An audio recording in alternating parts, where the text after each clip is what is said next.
안녕하십니까. 한국공인회계사에서 개최하는 2024년 우리나라 주요 산업 리스크 세미나에 참여해 주셔서 감사드립니다. 진행을 맡은 나이스 시험평가 IS 실장 이성훈입니다. 오늘은 세 번째로 2차전지 산업 현황 및 주요 이슈 점검을 주제로 발표하겠습니다. 이후 질의응답 시간을 갖겠습니다. 질문이 있으시면 자유롭게 주시기 바랍니다. 그럼 먼저 오늘 주제를 발표하는 박종일 책임연구원에 대해 간단히 말씀드리겠습니다. 박종일 책임연구원은 카이스트에서 전기전자공학 학사 및 경영공학 석사로서 LG경제연구원에서 2차전지, 전기차, 에너지 신사업 분야를 연구하였습니다. 박 연구원은 신용평가의 애널리스트로서는 2차전지 및 도시가스 업종을 주로 담당하며 다양한 실무 경험과 전문 지식을 갖추고 있습니다. 이를 바탕으로 자본시장의 이슈에도 적극적으로 대응하고 있습니다.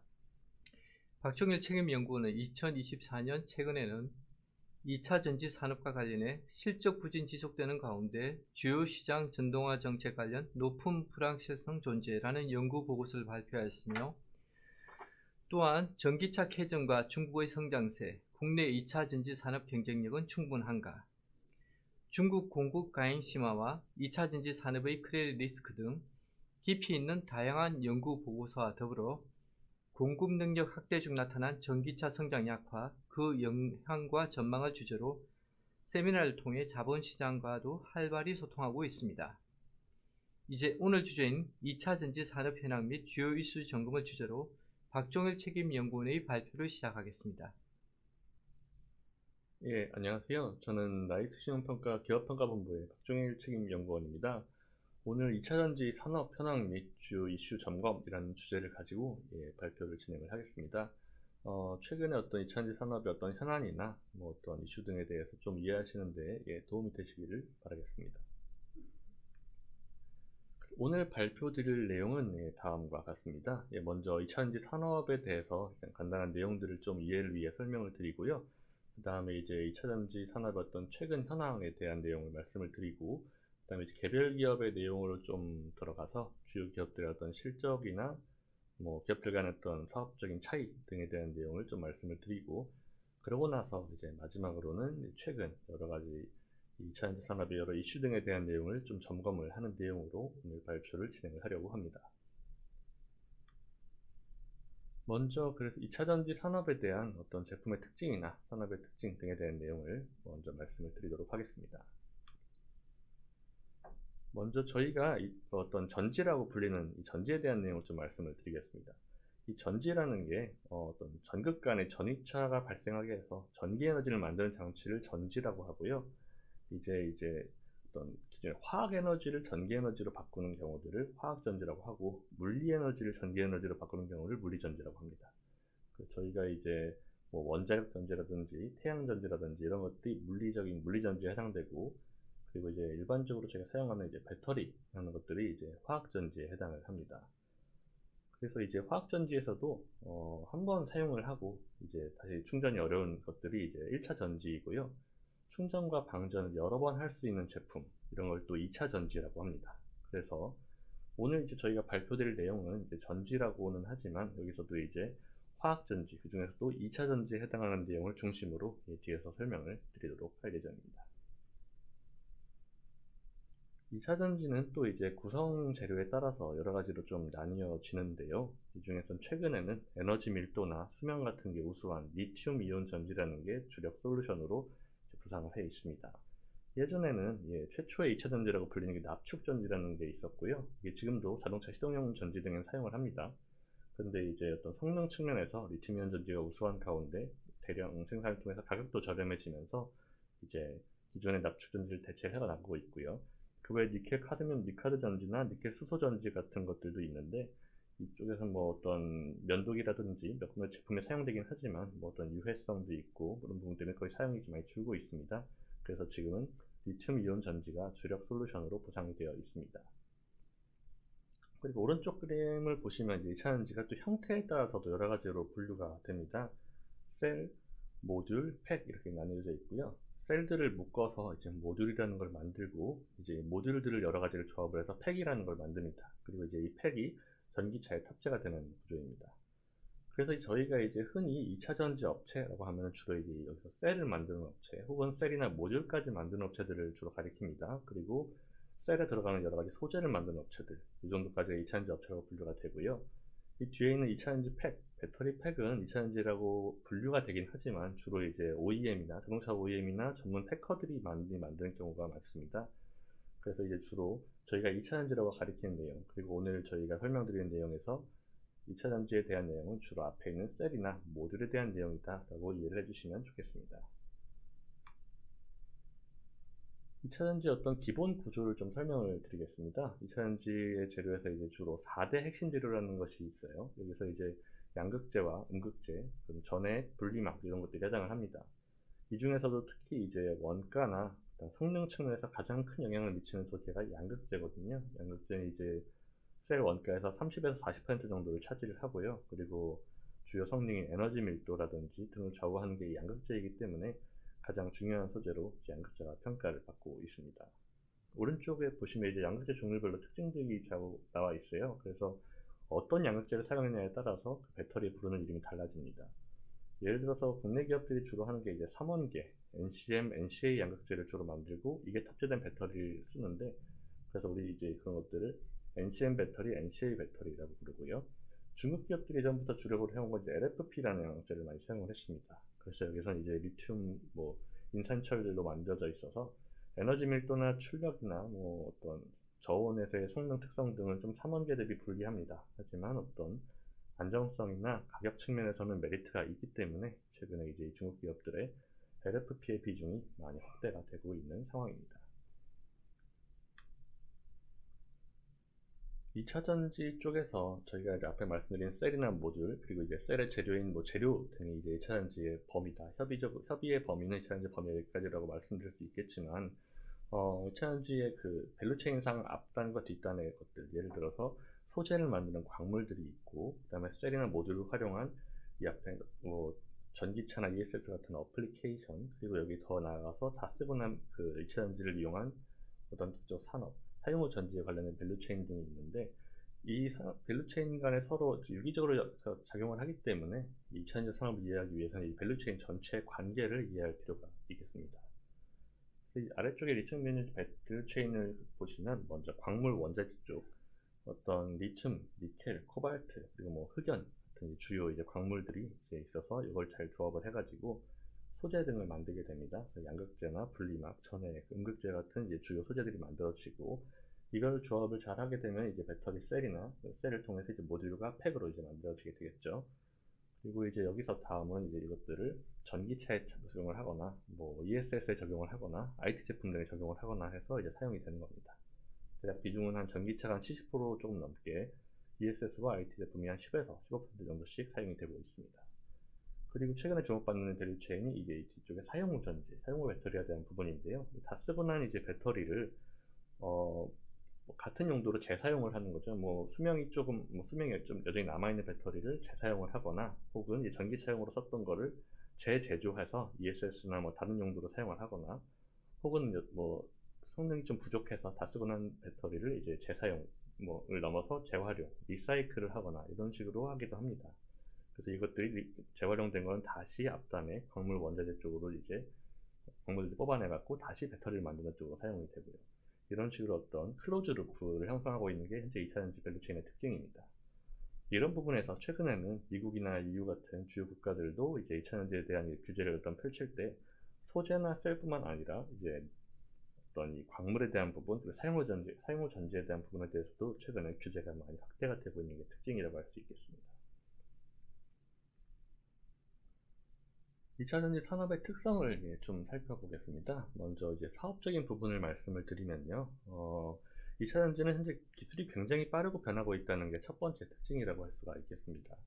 어떤 소재나 이제 구조의 설계나 그리고 이제 공정 관련된 기술이 굉장히 빠르게 변화하고 있어요. 그러다 보니까 매년 이제 성능, 에너지 밀도로 대표되는 성능이 굉장히 빠르게 변화하고 있습니다. 이게 소비자 입장에서는 배터리 성능이 좋아지는 것, 전기차 성능이 좋아지는 것이 어떤 굉장히 좋은 부분이지만, 이 산업에서 플레이하고 있는 여러 기업들의 입장에서는 매년 계속적으로 성능 개선을 해야 되고, 이 성능 개선이 되지 못하면 자칫 도태될 수가 있고, 기존의 이제 기술들이 어떻게 보면은 진부화가 될 수도 있고, 이런 부분은 사실은 산업 내 경쟁 강도가 굉장히 낮다고 보기 어려운 그런 특징을 좀 가지고 있겠습니다.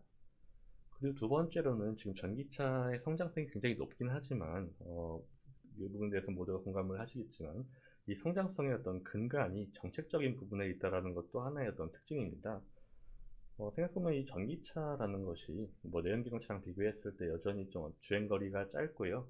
뭐 충전 속도도 오래 걸리고, 뭐 그다음에 뭐 충전소 찾기도 불편할 수도 있고, 이런 식으로 어떤 여러 가지 사용이 불편한 점이 있는데요. 뭐 전기차만의 특징의 장점도 있긴 합니다만, 그럼에도 불구하고 소비자들이 전기차를 어느 정도 좀 구매할 수 있는 거는 정부 차원의 어떤 보조금이라든지, 혹은 전기차를 이용했을 때 전용 도로를 이용할 수 있다든지, 이러한 메리트 등을 제공을 하기 때문에 좀 전기차를 판매가 나오고 있는 부분도 있습니다. 이런 식으로 정책적 기반이 전기차의 성장 동력을 이제 견인을 하고 있는 거거든요. 이런 부분에 대해서 보면은 이제 이 정책이 일반적으로 추진이 되긴 하겠지만, 뭐 여러 가지 이벤트적으로 정책의 강도가 변경이 되기 때문에 이걸로 인해서 어떤 시장의 성장성이 다소 좀 둔화되거나 할 수 있다는 부분도 이 어떤 산업의 리스크한 부분이라고 할 수가 있겠습니다. 그리고 또 하나의 특징은요, 2차전지 셀이나 소재 같은 게 어떻게 보면 이제 대규모의 장치 산업의 특징도 갖고 있긴 한데, 이쪽에 아래쪽 그래프 중에 오른쪽 그래프를 보시면은 좀 디스플레이나 반도체 같은 이제 산업에 비했을 때 수익성이 높은 편은 아닙니다. 그것은 왜 그러냐면, 이게 산업 초기다 보니까 아무래도 뭐 고정비 부담, 대규모 투자에 대한 고정비 부담이나 개발 비용 등이 이제 고정비가 들어가는 부분도 있겠지만, 기본적으로는 이제 전방에 자동차 고객을 전방하고 있는 이제 산업 특성상 자동차 부품과 이제 수익성장에서 상당히 유사한 모습이 되어가고 있는 이 때문입니다. 보시면 자동차 부품 기업들도 대부분 다 수익성이 한 자릿수대 한 뭐 높으면 후반대 정도 기록하고 있는데, 셀이나 소재 같은 2차전지 산업도 어느 정도 그런 모습을 가져가고 있는 게 현재 산업의 특성이다라고 볼 수가 있겠습니다. 다음에 좀 재무적인 특징을 좀 살펴보겠습니다. 이제 아래쪽 그래프들이 왼쪽에는 이제 산업의 어떤 그 산업별로 투자 부담 등을 이제 비교한 내용이고요. 오른쪽은 운전자금에 대한 내용입니다. 왼쪽 내용을 먼저 보면은 어떤 2차전지 쪽은 자동차 부품이나 디스플레이 대비했을 때 이익 창출 규모 대비 투자 규모가 상당히 좀 큰 편입니다. 증설 부담이 있다고 볼 수 있겠죠. 이것은 왜 그러냐면 2차전지는 지금 현재 그 산업이 워낙 빨리 성장하고 있기 때문에 증설에 대한 부담이 큰 편입니다. 미리 선투자를 해야 되는 것이고요. 수주한 것에 대해서. 그리고 이제 투자가 국내에서만 이루어지는 것이 아니고, 국내뿐만 아니라 이제 미국과 유럽, 중국 등 이제 글로벌의 생산지를 다각화를 하고 있는데, 아무래도 해외 투자를 하게 되면은 이제 투자 부담은 높아질 수밖에 없습니다. 비용 등이 증가를 하고요. 그런 부분 때문에 현재 산업 초기에는 이제 2차전지 쪽이 다른 산업 대비해선 산업 투자에 대한 부담이 높다라는 게 재무적 특징 중에 하나고요. 두 번째로 이제 오른쪽 보시면은 운전자금에 대한 부분도 자동차 부품이나 디스플레이 같은 다른 산업 대비 2차전지 쪽은 이제 운전자금 부담이 큽니다. 이 부분도 역시 산업의 특성인데요. 워낙 성장이 빠르다 보니까 뭐 성장하고 있는 수요 혹은 이제 수요와 이제 생산 등에 대응하기 위해서는 운전자금을 미리 선제적으로 확보를 해야 되기 때문에 이런 식으로 어떤 재고 자산 등이 많이 높아지고, 그래서 운전자금 회전 기간이 길어질 수밖에 없죠. 그래서 이런 부분이 어떻게 보면 현금 흐름 측면에서 좀 제약이 되고 있어서 어떤 현금 흐름이 잘 상대적으로 좀 부진한 점, 이런 점도 어떤 다른 산업 대비 2차전지 산업의 특성이라고 할 수가 있겠습니다. 다음으로는 2차전지 산업의 최근 현황 등에 대한 내용을 좀 말씀을 드리겠습니다. 2차전지 시장 규모를 먼저 살펴보면요, 2차전지는 사실은 좀 최근하고 과거 한 10년 전 정도하고는 이제 어떤 산업의 이제 용도 등에 대한 용도나 이제 수요에 대한 모습이 좀 바뀌긴 했습니다. 예전에는 주로 2차전지 사용되는 내용이 노트북이나 뭐 휴대폰 혹은 전동공구 같은 이런 쪽 IT 제품 등에 주로 사용이 됐었는데요. 이제 2020년 정도 전부터, 뭐 그전에도 전기차 잘 팔렸지만 전기차가 빠르게 성장한 2020년 정도부터는 전기차용에 대해서 2차전지 수요가 굉장히 빠르게 증가하고 있는 상황입니다. 그리고 아주 최근으로 보면은 전력 인프라 투자가 확대되면서 에너지 저장 장치용 ESS용 수요도 좀 빠르게 증가하고 있긴 합니다. 그렇긴 하지만 ESS의 성장성이 높긴 하지만 여전히 절대적 비중은 보시면은 전기차용 비중이 훨씬 높거든요. 그러다 보니까 어떤 전기차의 수요 그리고 전기차의 업황이 2차전지 수요와 업황 등을 결정하는 구조의 모습이 나타나고 있습니다. 지역별로 좀 시장 규모를 나눠보면요. 중국이 최근 몇 년간 계속 글로벌 최대 전기차 시장 지위를 유지를 하고 있습니다. 아주 오래전부터 중국은 전기차에 대한 그 산업과에 대한 투자를 많이 했고, 그러다 보니까 뭐 이런 식의 전기차가 다른 지역 대비 보급도 많이 되고 이제 산업이 많이 발달해 있고요. 그러다 보니까 되게 저렴한 전기차 모델도 많이 나와 있고 OEM도 다양합니다. 그러다 보니 성장이 다시 또 많이 나는 선순환의 모습이 나타나고 있는 것 같아요. 그리고 근데 하지만 이제 보시면은 중국과는 달리 좀 유럽이나 뭐 북미 같은 경우에는 뭐 22년이나 23년까지는 성장이 나쁘지 않았지만 최근 성장이 상당히 좀 떨어져 있습니다. 올해 한 1월에서 9월까지 3분기 누적까지의 있던 성장률을 보면요. 뭐 중국은 여전히 20% 이상, 중국 20% 이상 성장을 하고 있습니다만, 이제 중국을 제외한 이제 유럽과 북미나 기타 지역을 했을 때는 성장률이 한 3% 정도에 불과합니다. 그리고 유럽은 전년 대비 역성장까지 기록을 하고 있고요. 이렇기 때문에 유럽과 북미의 성장 동력이 약간 좀 떨어지고 있는 것이 아닌가 하는 우려가 지금 또 제기되고 있습니다. 전기차 판매에 대한 이런 부분을 좀 월별로 또 좀 살펴보면요. 중국 같은 경우에는 올해 한 2월 정도를 빼면은 뭐 매월 전년 동월 대비 좀 성장률이 높게 나옵니다. 2월 같은 경우에는 춘절에 영향이 있었고요. 명절 영향이 있었기 때문에 그때 전수 판매 감소했기 때문에 그랬었는데 그 외에는 굉장히 성장을 잘 하고 있습니다. 하지만 유럽 같은 경우는 좀 수요가 부진합니다. 여러 이유가 있겠지만 유럽의 최대 전기차 수요 국가가 독일인데요. 독일이 뭐 한 3월부터 해서 전기차 판매가 상당히 부진한 상황입니다. 그 영향 때문에 지금 유럽이 전체적으로 전기차 판매가 좀 낮게 나오고 있습니다. 그렇다면 이제 좀 더 구체적으로 왜 전기차 판매가 유럽과 북미 등에서 부진한가에 대한 내용을 좀 말씀을 드리겠습니다. 뭐 여러 가지 이유가 있는데요. 그중에서 가장 이제 먼저 살펴봐야 될 내용은 연초부터 이제 정책적인 어떤 동력이 좀 떨어졌다라는 부분에 좀 주목을 해야 됩니다. 올해 초에 미국과 유럽 모두 이제 어떤 연비 규제 등이 약간 완화가 되고 뭐 했었는데요. 미국 같은 경우에는 그다음에 그 과정에서 순수 전기차 판매 목표 비중을 낮추는 내용을 발표를 했습니다. 이게 왼쪽 그래프를 보시면 그런 내용인데요. 약 그 비중으로 봤을 때 약 한 10% 조금 넘게 빠졌는데, 요거는 이제 연간으로 환산하면 대략적으로 전기차를 한 1년에서 2년 정도 미루는 효과가 됩니다. 어떤 이렇게 규제적으로, 정책적으로 이렇게 완화가 되다 보니까 이 자동차를 판매하는 OEM들도 굳이 뭐 전기차를 판매를 뭐 맞춰서 하기보다는 전동화 시점을 1년 정도 늦출 수가 있게 되었죠. 그러면서 이제 뭐 그만큼 전기차 판매가 좀 위축이 되는 결과가 나타났고요. 그 다음에 소비자 관점에서도 보조금 등이 감소하면서 그 판매가 좀 어려워진 부분이 있습니다. 오른쪽 그래프가 독일의 전기차 구매 가격에 대한 내용인데요. 보시면은 22년, 23년에도 전기차가 내연기관차보다 비싸기는 하지만 보조금을 충분히 그때는 주고 있었기 때문에 보조금을 반영한 실질 가격은 내연기관차랑 전기차 가격이 격차가 크지 않아서 판매가 잘 될 수가 있었는데요.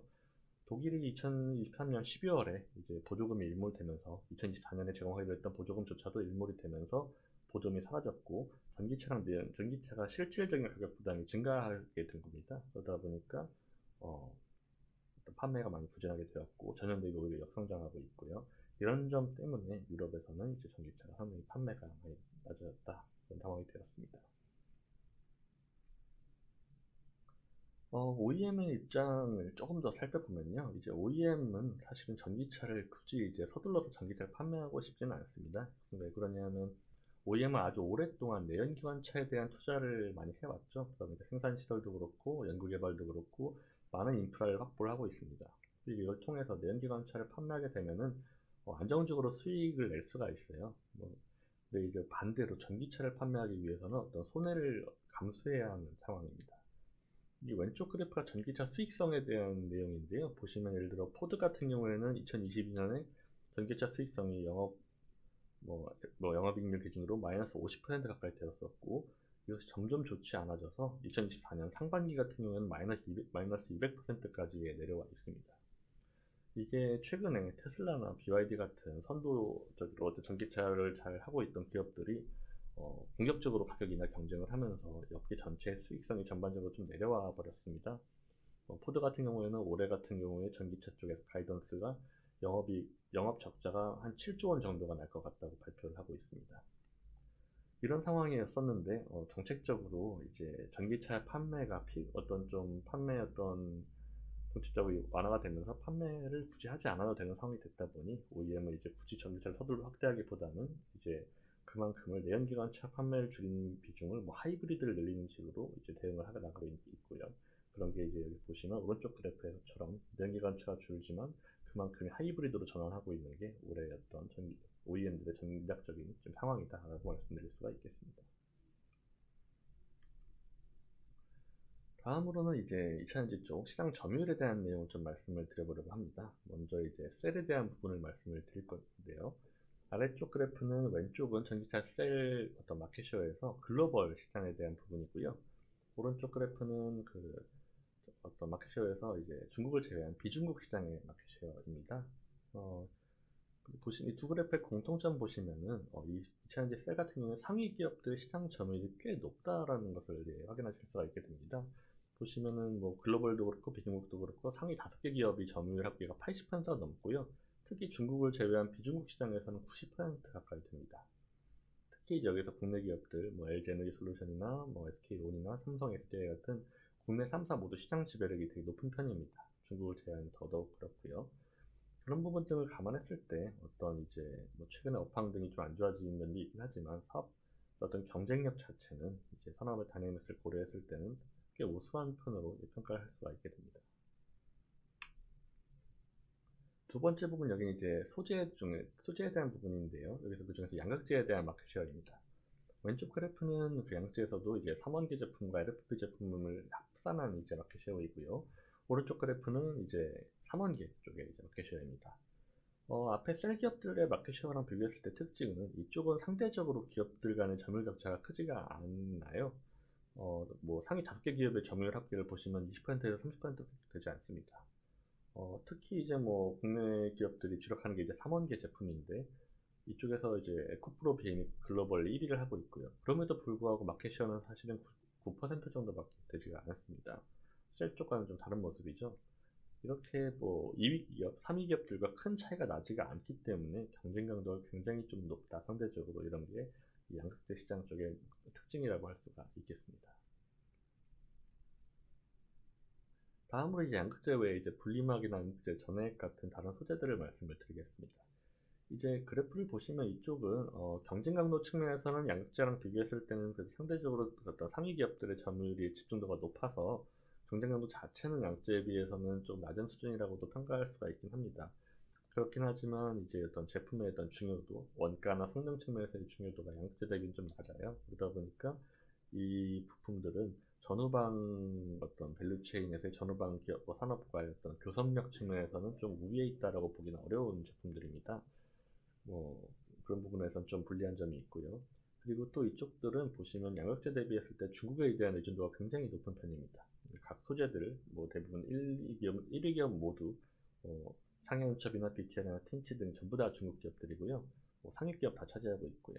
특히 음극재 같은 경우는 상위 5개, 6개 기업이 모두 중국 기업들입니다. 국내 기업 중에서는 유일하게 한 포스코 퓨처엠 정도만 점유율이 한 4%에 불과하게 이제 하고 있고요. 이런 식으로 어떤 중국 기업에 대한 의존도가 높다는 것 같은 쪽이 이제 이쪽 소재들의 특징이라고도 할 수가 있겠습니다. 이제 앞부분에 셀이나 소재 쪽 점유율 등을 이제 비교해서 한 종합 내용이 이제 아래쪽 그래프입니다. 보시면 이제 시장 초기에 있는 이제 2차전지 산업 쪽은 이제 보시면은 상위 기업들 점유율 합계가 셀이 어떤 자동차나 소재 대비했을 때 셀 쪽은 상위 기업들 점유율 합계가 높은 것을 확인하실 수가 있게 됩니다. 즉, 셀 산업 쪽은, 셀 쪽은 이제 상위 기업들이 이제 시장을 과점을 하고 있다는 의미이고요. 그런 측면에서는 셀 기업들이 어떤 다른 2차전지 소재 기업 대비했을 때 상대적으로 높은 교섭력을 보유하고 있다. 이렇게 저희는 판단을 하고 있습니다. 다음으로는 좀 2차전지 캐파에 대한 부분을 좀 말씀을 드리겠습니다. 왼쪽, 아래쪽 그래프들, 이게 셀에 대한 기준인데요. 왼쪽 그래프가 이제 셀 기업들의 캐파 추이를 보여주는 그래프인데, 보시면 이제 주요 기업들이 이제 매년 적극적으로 좀 증설을 하다 보니까 캐파가 굉장히 빠르게 증가를 하고 있습니다. 그리고 이 캐파 증가 속도가 이제 셀의 수요 증가 속도마저도 상회를 하고 있어요. 그러다 보니 가동률이 매년 조금씩 저하되고 있는 모습을 보이고 있고요.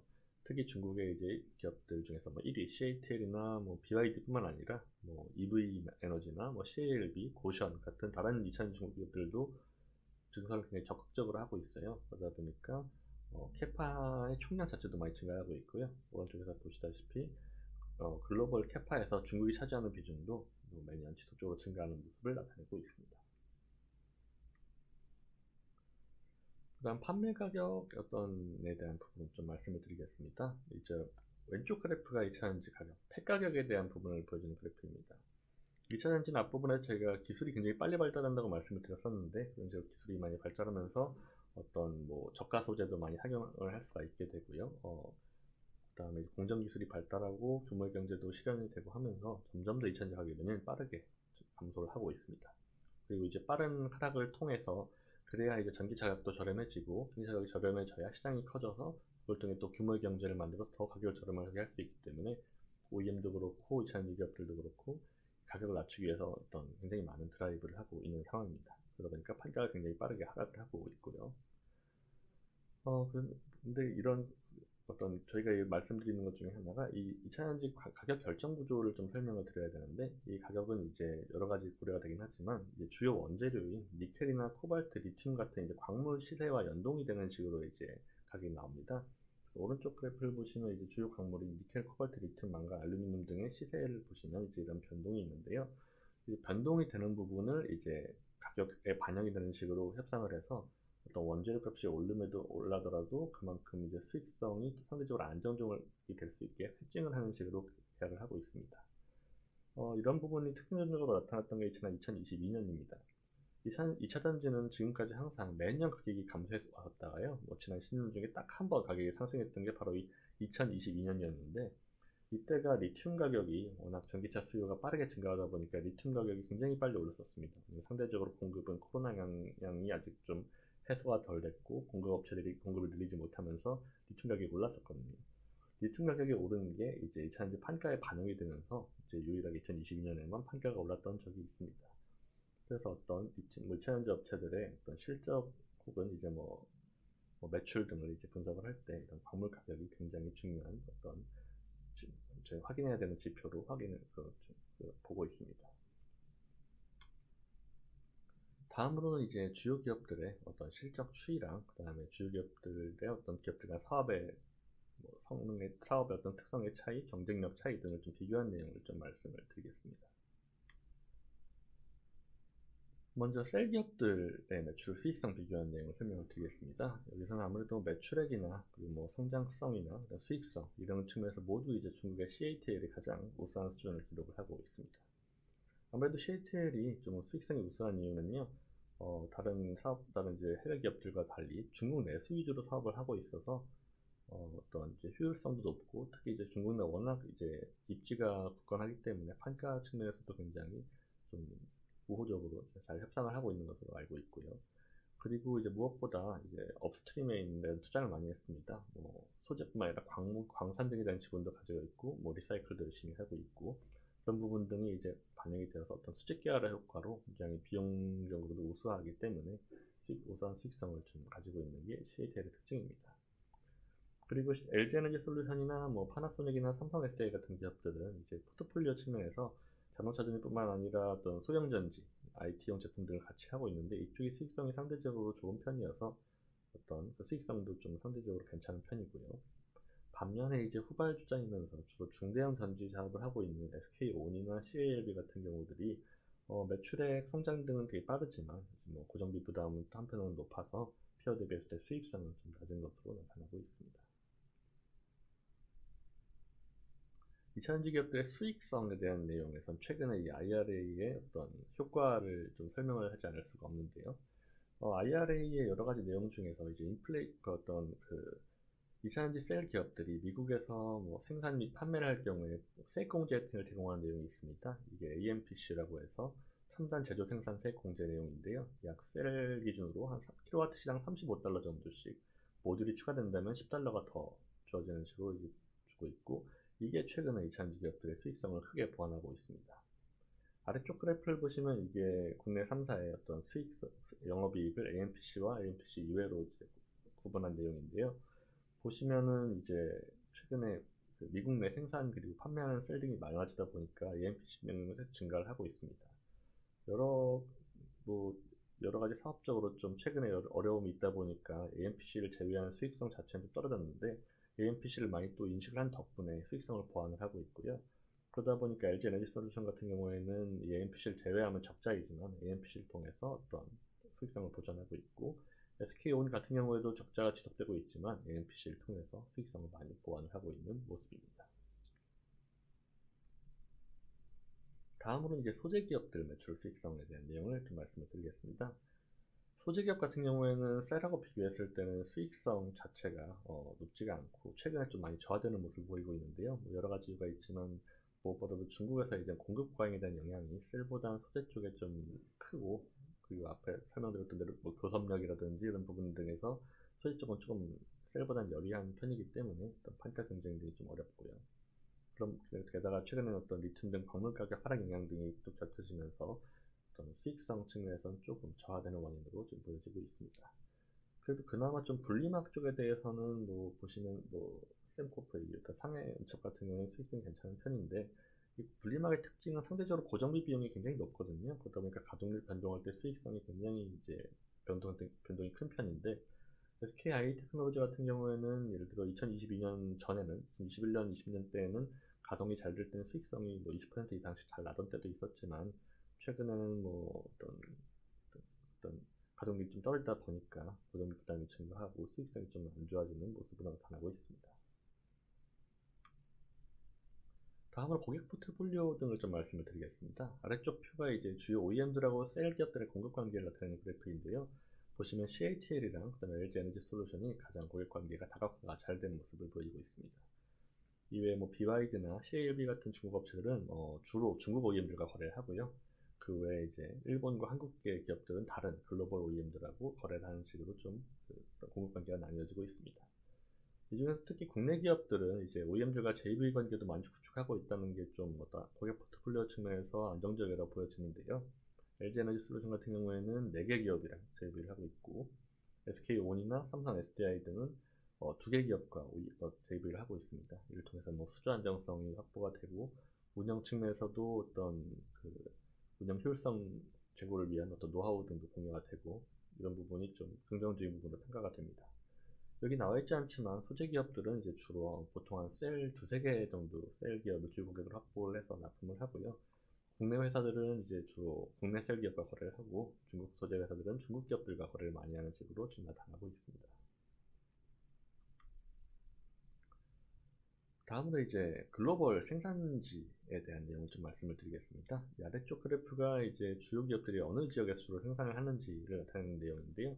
보시면 CATL이나 BYD, CLB 같은 기업들은 대부분 이제 생산지가 중국입니다. CATL 정도만 2021년부터 독일에 공장을 들어가서 약간의 비중이 있고요. BYD나 CLB는 다 중국에 생산을 하고 있고요. 반면에 이제 LG 에너지 솔루션이나 뭐 삼성 SDI, 파나소닉, SK온 같은 기업들은 상대적으로 글로벌 진출을 빨리 한 편입니다. LG 에너지 솔루션은 미국에 진출한 지 10년이 넘었고요. 파나소닉이 미국, 그 다음에 삼성 SDI도 헝가리에 들어간 지가 한 7년이 다 넘어갔습니다. 그다음에 SK온 같은 경우도 2020년부터 헝가리에 생산을 하고 있고요. 이런 식으로 글로벌 진출을 좀 빨리 하면서 글로벌 생산에 대한 노하우와 어떤 거점별 안정화 경험 등이 있기 때문에 이제 좀 더 앞서 있는데, 중국 기업들도 사실 이제 그 중국에서 벗어나서 글로벌 투자를 많이 하고 있습니다.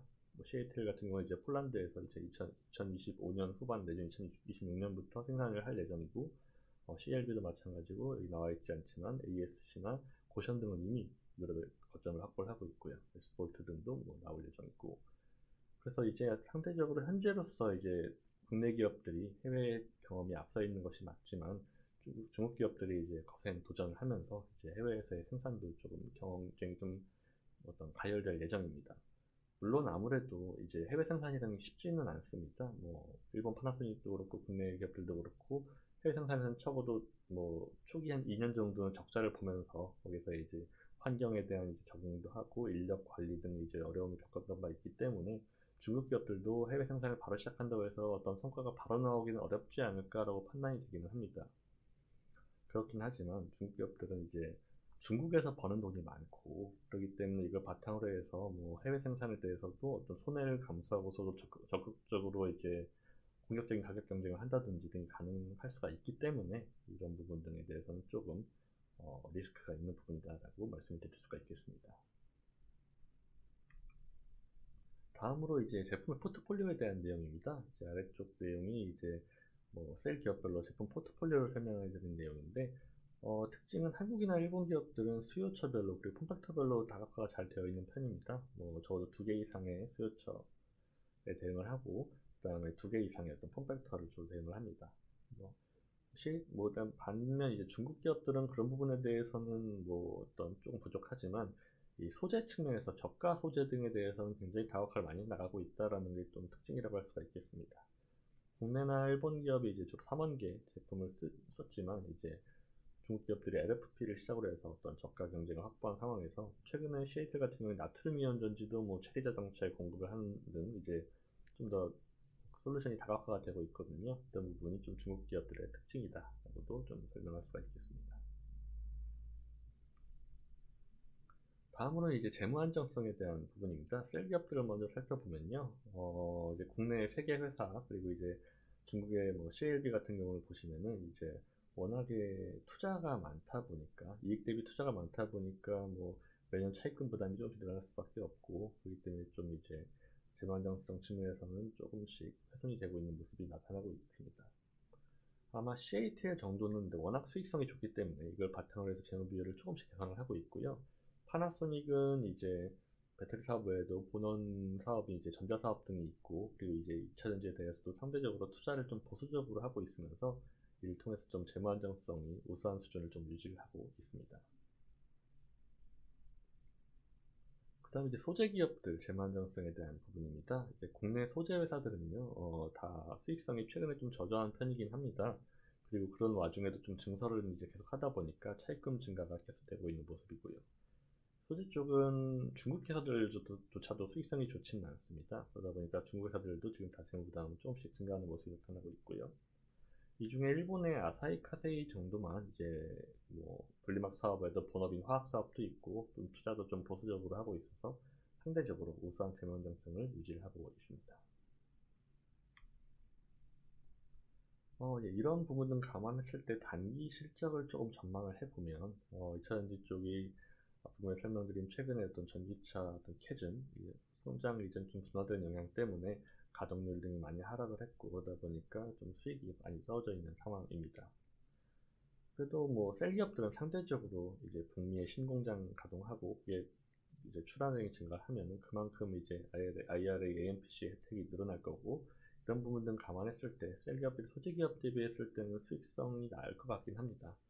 그렇긴 하지만 일단 업황 자체가 전기차 판매가 좀 둔화가 됐고, 이로 인해서 고정비 부담 등이 좀 굉장히 크게 나타나고 있는 상황이어서 단기적으로는 조금 부진한 실적을 지속할 수밖에 없다라고 판단이 되고 있습니다.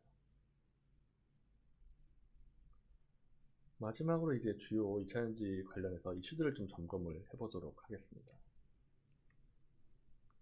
무엇보다 지금 가장 큰 이슈는 미국의 어떤 정책 방향성에 대한 부분인 것 같습니다.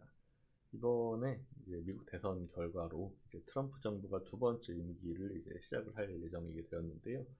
과거 바이든 정부 때는 이 인플레이션 감축법이라든지, 그 다음에 좀 나중에 바뀌긴 했지만 내연기관 연비 정책을 좀 강화한다든지 이런 부분 등 때문에 전기차와 2차전지가 좀 산업을 촉진하는 모습을 또 보여주기도 했었어요. 이 아래쪽 표에서 그러면서 이제 왼쪽 표 2차전지 관련 IRA 주요 내용을 살펴보면, 이때 IRA에 2가지 세액 공제가 현재 있습니다. 하나가 첫 번째가 청정 차량 세액 공제라고 해서 전기차를 구매할 때 대당 최대 $7,500를 지원해주는 내용이 있었어요. 그리고 이게 $7,500가 결코 적지 않은 숫자이기 때문에 이를 통해서 전기차 판매를 촉진을 하겠다라는 게 예상이 되었고, 특히 이제 $7,500를 받기 위해서는 북미 지역에서 제조하거나 조립한 부품을 일정 비율을 사용해야 되는데, 여기에 해외 우려 집단이라고 해서 중국과 관련된 기업이 만든 제품이 이제 사용이 된다면 보조금을 줄 수 없다, 이런 식으로 이제 중국에 대한 견제까지도 되었었기 때문에 이게 시장 측면에서도 그렇고 어떤 경쟁 측면에서도 국내 기업들에게 굉장히 좀 우호적인 정책이다라고 판단이 되었었습니다. 그 두 번째 세액 공제가 이제 첨단 제조 생산 세액 공제라는 게 있는데요. 이건 2차전지 업체들이 미국에서 2차전지를 생산하고 판매할 때 직접적으로 받게 되는 세액공제 내용입니다. 앞에서 설명을 드렸습니다만 이게 약 킬로와트당 35달러가 주어지고 이게 현재 영업이익이 굉장히 중요한 부분을 차지를 하고요. 이러한 IRA가 2차 전지 업계에서 굉장히 이제 우호적인 정책이었었는데 이제 트럼프 정부 출범 이후에는 이 IRA에 대한 불확실성이 굉장히 커져 있거든요. 후보 시절부터 이제 특히 청정 차량 세액 공제에 대해서는 여러 가지 부정적인 말을 했었기 때문에 이게 최악의 경우 폐지가 되고, 그리고 일부 어떤 폐지가까지 가지 않더라도 여러 가지 단서 조항 등을 달아서 이 수혜를 되게 어렵게 만들 수가 있다라고 지금 다들 이제 관측이 되고 있기 때문에 이런 게 좀 2차 전지 산업 입장에서는 조금 불리한 상황으로 지금 돌아갈 수가 있게 되었습니다. 또 하나 이제 정책 관련해서 봐야 될 부분이 관세에 대한 부분입니다. 바이든 정부 때도 사실 2차 전지 관련해서 관세 정책을 하나 낸 적이 있습니다. 지난 24년 6월에 발표해서 이제 9월에 이제 발효가 된 내용으로 대중국 관세율을 올렸습니다. 그래서 전기차에 대해서 중국 전기차 관세율을 25%에서 100%로, 배터리 같은 경우는 7.5%에서 25%로 올리는 관세 인상 조치를 해서 이게 어떤 중국에 대한 견제가 될 수 있고, 이를 통해 국내 기업들에게는 오히려 좀 반사이익이 될 수 있다라고도 본 적이 있었죠. 근데 이제 트럼프 정부 같은 경우에는 여기에서 더 나아가서 관세에 대해서는 아예 보편 관세에 대한 얘기를 하고 있습니다. 그 때문에 이제 국내 기업들 입장에서도 관세에 대한 비용 부담이 증가를 하기 때문에 이런 부분들이 적용이 된다면 국내 기업들한테는 좀 불리한 영업 환경이 될 수가 있다는 게 현재 리스크 요인입니다. 그 다음에 이제 앞에 IRA의 연장에서 이 AMPC라는 것도 어떤 공유에 대한 가능성, 그 고객사인 OEM들과 공유 가능성도 이제 리스크로 제기가 되고 있습니다. 미국에서 2차전지 셀 기업들 중에 AMPC를 받는 기업이 국내 3사하고 일본의 파나소닉인데요. 이 중에 삼성 SDI는 셀 공장이 아직 없어서 AMPC가 적기 때문에 큰 영향은 없는데, 주로 국내 이제 LG에너지솔루션하고 SK온, 파나소닉이 AMPC를 많이 인식을 하고 있습니다. 그런데 이제 이 중에 파나소닉 같은 경우에는 AMPC를 받는 것들을 약 절반 정도만 자기들의 영업이익으로 반영을 하고, 나머지 절반은 고객사한테 이제 공유를 하는 식으로 지금 하고 있거든요. 그런 식으로 수익을 쉐어하고 있는데, 국내 기업들은 이제 전부 다 100% 반영을 하고 있습니다. 그러다 보니까 이제 OEM들도 적극적으로 계속 이제 AMPC에 대한 공유를 해야 한다는 식으로 이제 국내 기업들이 요청을 하고 있는 것으로 알려져 있고요. 만약에 이런 부분들이 반영이 되어서 AMPC가 일부 좀 국내 기업들이 수혜가 좀 축소가 된다면 국내 기업들의 수익성이 하락할 수밖에 없다는 것도 하나의 리스크 요인입니다. 이제 앞부분에 관세 말씀을 드렸었는데, 관세라는 것도 어떻게 보면 역내 공급망을 강화하기 위한 하나의 수단 중에 하나이겠죠.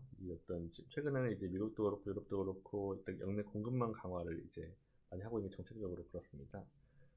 미국이 이제 바이든 때처럼 이제 관세 확대된 영향이 로 인해서 아무래도 중국 기업들도 그렇지만 국내 기업들도 이제 영향을 받을 수밖에 없게 됩니다. 왜냐하면 우리도 이제 중국으로부터 이제 수입되는 제품을 이용해서 여러 가지 2차 전지 관련 제품을 제조를 하기 때문에 원가 측면에서 이제 관세라는 게 부과되면서 증가할 수밖에 없는 게 이제 사실이고요.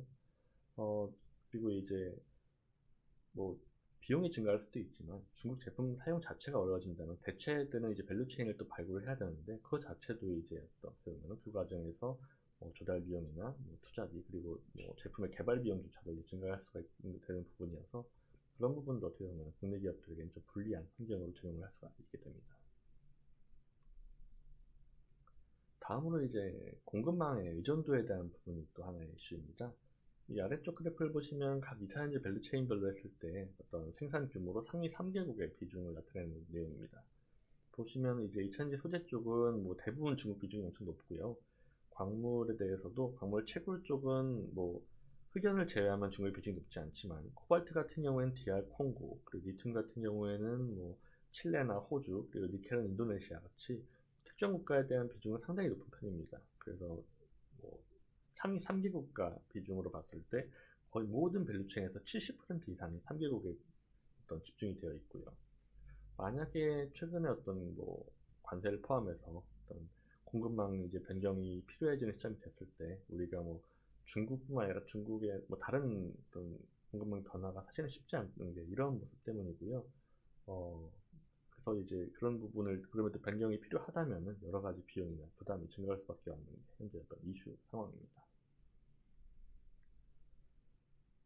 이제 변경이 뭐 대안이 없기도 합니다만 뭐 정말 쉽지 않은 게 예를 들어서 왼쪽 그래프를 보시면 이게 각 공급망별 리드 타임에 대한 부분입니다. 리튬이나 니켈 같은 광산업 같은 경우는 실제로는 새로운 광산을 어떤 개발하고 안정적으로 이제 오퍼레이션 할 때까지는 한 10년 이상의 시간이 걸리는 게 이제 대부분이고요. 그리고 이제 뭐 다른 뭐 광물 뭐 정년의 경우도 그렇고 다른 소재 경우도 그렇고 어쨌든 이제 공급망을 이제 변경한다는 것은 시간과 비용이 소요가 되는 일입니다. 그리고 이제 이건 조달 측면에서뿐만 아니라 내가 직접 생산하는 부분에 대해서는 투자를 뭐 기존에 이제 뭐 중국 등 이제 좀 저렴한 지역에서 투자를 하다가 다른 유럽이나 북미 등에 투자를 한다면은 투자비 자체도 증가하게 되는 거거든요. 건축비가 증가하게 되고 또 뭐 규제된 비용이라든지 물류비도 증가할 것이고 이런 부분 때문에 사실 공급망 재편이 어렵고 비용이 많이 드는 부분. 그럼에도 불구하고 공급망을 이제 변경이 어느 정도 필요해지고 있는 부분 이런 게 좀 2차 산업 쪽의 어떤 이슈의 상황 이슈 중 하나라고 볼 수가 있겠습니다. 다음 이슈는 최근에 이제 중국의 공급 과잉에 대한 내용입니다. 최근 중국의 2차전지 기업들이 증설을 공격적으로 많이 하고 있고요. 그리고 뭐 새로 진입하는 2차전지 업체들 많습니다. 국내와는 달리 중국은 굉장히 2차전지 셀 기업만 해도 50개 이상이 지금 플레이를 하고 있고요. 그러다 보니까 공급 과잉은 계속 심화가 되고 있습니다. 왼쪽 그래프를 보시면 전기차용으로 2차전지가 탑재되는 뭐 양도 많이 늘고 있는데 그보다도 2차전지 생산량 자체가 엄청나게 늘고 있어서 생산량 대비 탑재량 비중이 계속 낮아지고 공급 과잉은 좀 심화가 되고 있는 모습입니다. 그리고 이제 최근에 유럽이나 미국의 수요 자체도 좋지 않은데 이러한 중국 기업들이 국내 어떤 중국 내 경쟁이 워낙 심해지다 보니까 뭐 해외 진출도 많이 확대를 하고 있고요. 이런 부분 때문에 어떤 공급 과잉이 중국에서 유럽이나 미국도 확대가 되고 나고 있는 모습 이런 부분까지도 지금 나타나고 있는 게 현재 중국 공급 과잉의 상황입니다. 그러다 보니까 공급 과잉이 심화되다 보니까 나오게 되는 결과는 결국 판가에 대한 부분이 있죠.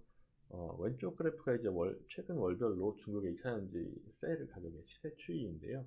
물론 이제 주요 광물, 리튬이나 이런 어떤 가격들이 떨어지면서 연동돼서 판매 가격이 낮아지기도 합니다만, 기업들 간에 이제 공급이 이제 공급 과잉이 심화되고 가격 경쟁이 격화되다 보니까 판가가 좀 지속적으로 하락하고 있는 것으로 나타나고 있습니다. 그리고 여기서 좀 더 주목해야 될 부분은 오른쪽 그래프인데요. 오른쪽 그래프는 중국의 2차전지 기업들의 이제 영업이익률 추이를 보여주는 그래프인데, 보시면 2차전지 양극재 같은 경우에는 뭐 수익성이 좀 낮아지고 있긴 합니다만, 셀 기업들 같은 경우에는 어느 정도 수익성이 괜찮은 편 유지가 되고 있습니다. 심지어 CATL 같은 경우에 수익성이 높아지고 있고요.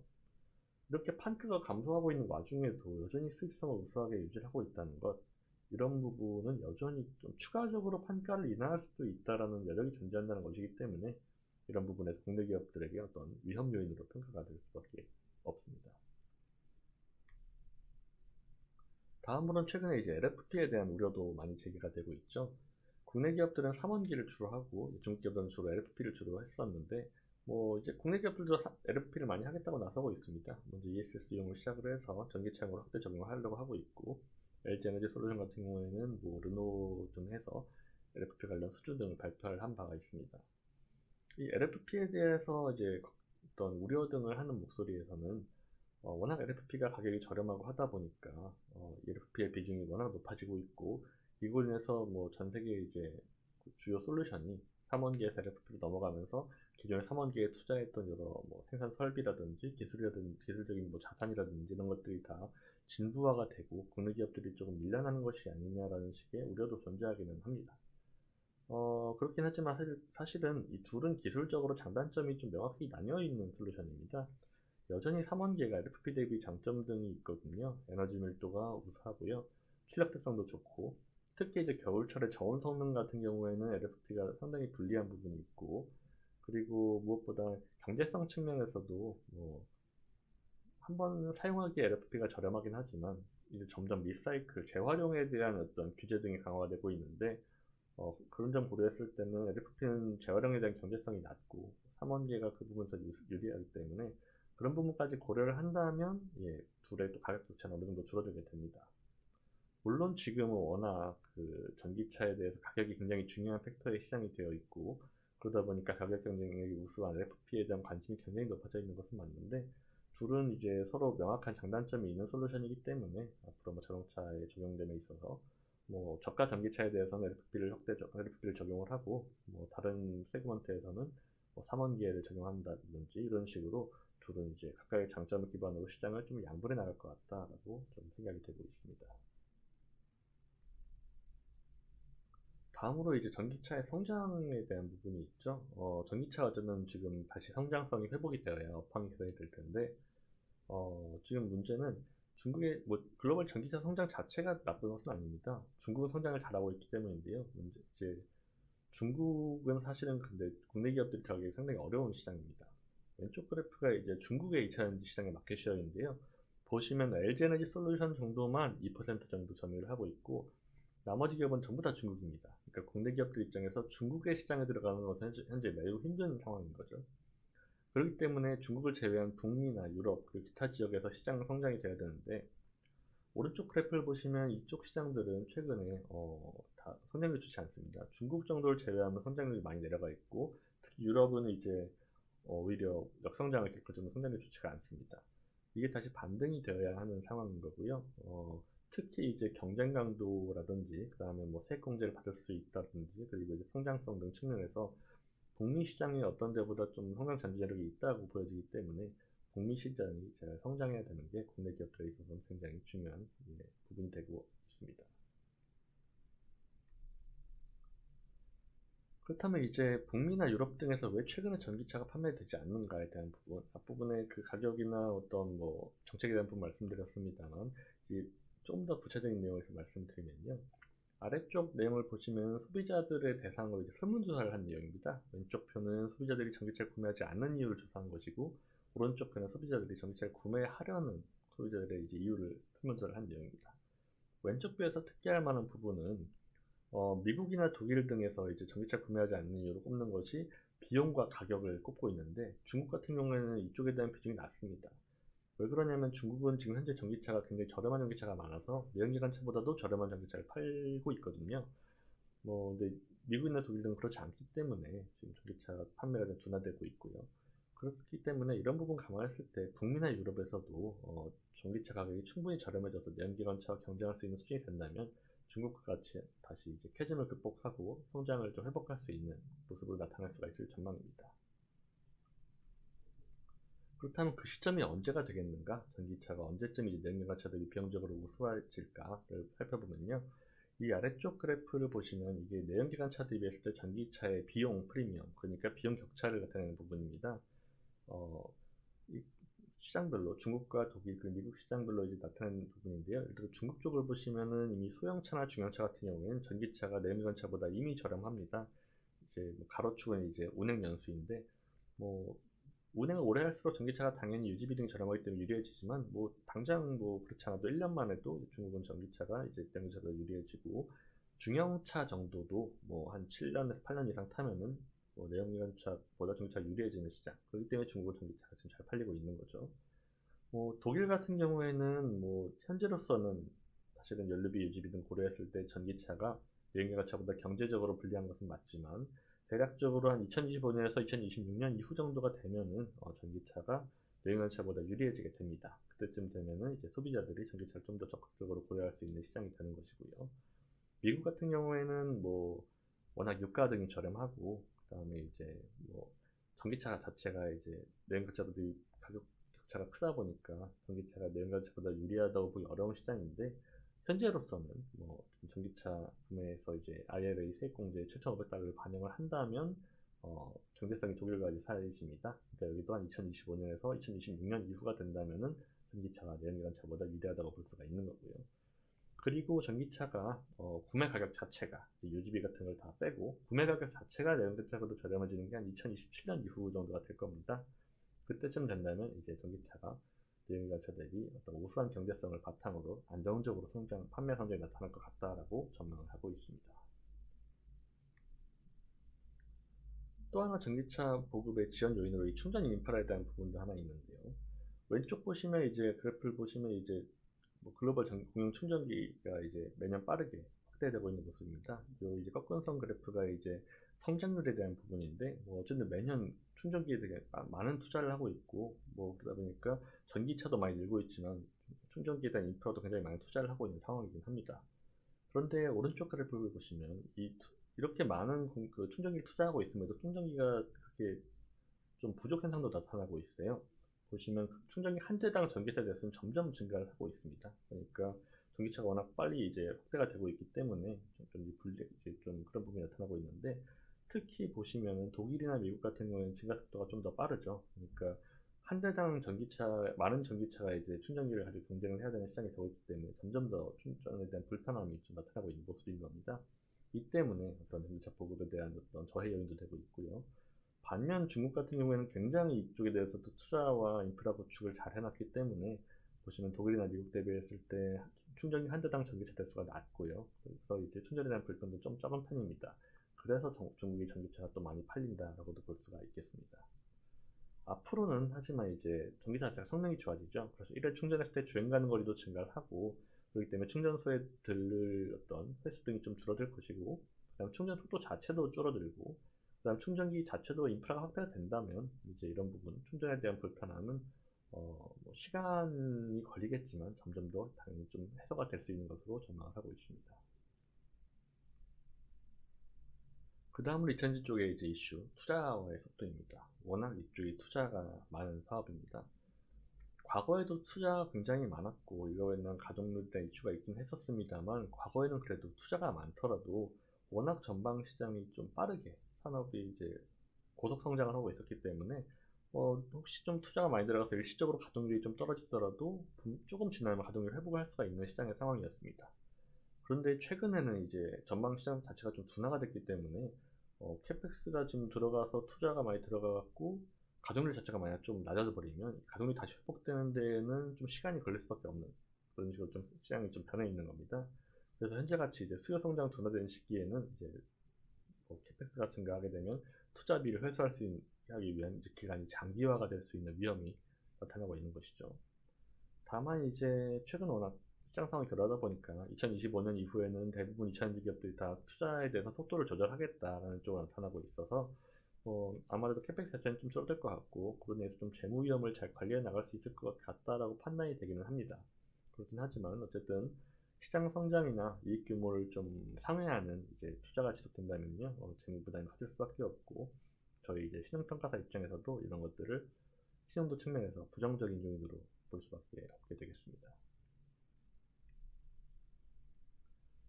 이 투자에 대한 부분 말씀드릴 때 계열에 대한 지원 여력에 대한 부분이 계속 나오고 있는 것 같습니다. 저희가 이제 2차전지 기업들 중에 신용등급 부여한 곳이 7군데가 있고요. 근데 이 7군데가 대부분 다 지원 능력이 우수한 LG 계열, SK 계열, 포스코 계열, 코프로 계열 등에 지금 속해 있습니다. 그러다 보니까 어떤 투자 부담이 사실은 개별 기업이 이제 감당 가능한 수준보다 조금 과한 부분도 있었지만, 계열의 어떤 지원 능력이나 지원 의지 등이 좀 반영이 되어서 저희 신용도를 좀 지지하는 쪽으로 평가를 해오고 있습니다. 그렇긴 하지만 이제 만약에 이제 각 기업들의 이제 개별 기업의 실적도 부진한 상태에서 이 투자 부담이 지속적으로 커져갖고 계열의 지원 여력 자체를 좀 상회하는 재무 부담이 누적이 된다면, 그때는 저희도 이제 신용도의 측면에서는 부정적으로 검토할 수밖에 없다. 그런 상황을 말씀을 드립니다. 이런 부분들은 감안해서 저희가 이제 신용등급 등을 부여를 해왔고요. 과거에는 어떻게 보면은 신용등급에 대해 말씀을 드리면, 과거에는 전방의 전기차 산업이 시장이 워낙 확대가 되고 있었고, 그 와중에 코프로 비행 같은 경우가 예를 들어서 성장을 이제 가파르게 해왔었기 때문에 저희가 신용등급을 좀 몇 차례 상향을 했던 바가 있었습니다.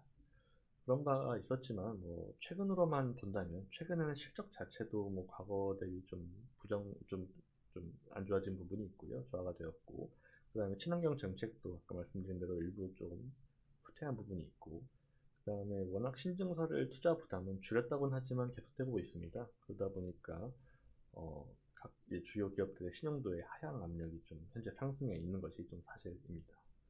그래서 이제 저희는 이제 앞으로 각 기업들의 어떤 앞에 말씀드린 여러 가지 이슈 등을 반영한 산업 환경의 변화를 좀 보고, 그 다음에 각 기업들의 이제 실적이나 재무의 상황, 이런 것에 대한 미래 전망 등을 반영을 해서 적기에 좀 신용도를 좀 반영을 해 나갈 계획에 있습니다. 마지막으로 종합 내용을 좀 말씀을 드리겠습니다. 2차전지 산업의 현황 내용을 좀 말씀을 드리면요. 최근에 전방의 전기차 시장이 아무래도 좀 유럽과 북미의 정책적인 좀 지원 등이 좀 감소되고 규제가 완화가 되면서 좀 성장이 좀 둔화가 되고 있는 게 좀 사실인 것 같습니다. 그리고 이제 그 와중에 중국 기업들이 증설을 확대하고 공급 과잉도 좀 심화가 되고 하면서 중국 공급 과잉이 유럽이나 북미 등으로 확대가 되면서 뭐 산업 전반적으로 가동률도 좀 빠르게 저하되고 이런 게 좀 2차전지 산업의 어떤 당면하고 있는 현황입니다. 그래도 좀 이제 개별 기업별로 살펴보면은 국내 기업들의 사업 경쟁력 자체는 상대적으로 우수한 편이긴 합니다. 특히 이제 셀 기업들이 소재 기업들에 비했을 때 사업 기반은 좀 안정적인 편이고요. 좀 전체적으로 산업 전체적으로 업황이 좀 저하되면서 수익성도 안 좋긴 합니다만 북미 좀 신규 공장 가동이 된다면 뭐 셀 기업들은 IRA 뭐 세액 공제 등의 확대가 가능하다는 점에서 소재 기업들에 비했을 때는 수익성 자체는 뭐 괜찮을 것 같다라고 저희는 판단을 하고 있습니다. 하지만 이런 부분들, 최근에 이슈 등이 좀 있죠. 무엇보다 가장 중요한 이슈가 미국의 이제 앞으로 정책, 전기차 관련, 그리고 배터리 관련 정책적인 방향성입니다. 트럼프 정부가 이제 두 번째 출범을 하고 나서 이제 이 IRA에 대해서 어떠한 좀 지원이 축소나 뭐 이런 걸 어떻게 할지 등에 대한 내용이 중요할 거고요.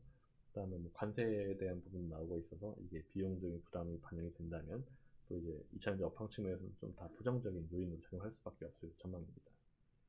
그리고 이제 중국의 공급 과잉이 좀 지속이 되고 있는 부분, 그리고 이게 중국 기업들의 이제 글로벌 진출로 경쟁 강도가 좀 심화되고 있는 부분, 이런 것들도 또 하나의 이슈가 되고요. 마지막으로는 최근에 어떤 실적 저하가 나타나고 있는 부분, 그 다음에 어떤 증설 부담으로 인해서 재무 부담이 증가하는 부분, 이런 것들이 최근 2차전지 기업들의 신용도 하향 압력으로 작용을 하고 있습니다.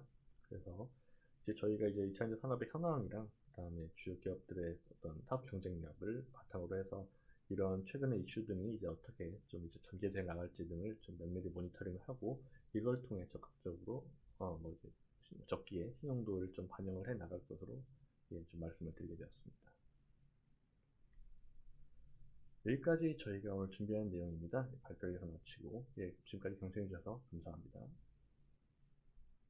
발표 감사드립니다. 2차 전지 및 산업에 대한 자세한 내용 설명을 통해 제반 산업에 대한 이해도를 높이고 주요 기업들의 실적 및 경쟁력을 비교해 보았으며 최근 주요 이슈에 대해 자세히 발표해 주셨습니다.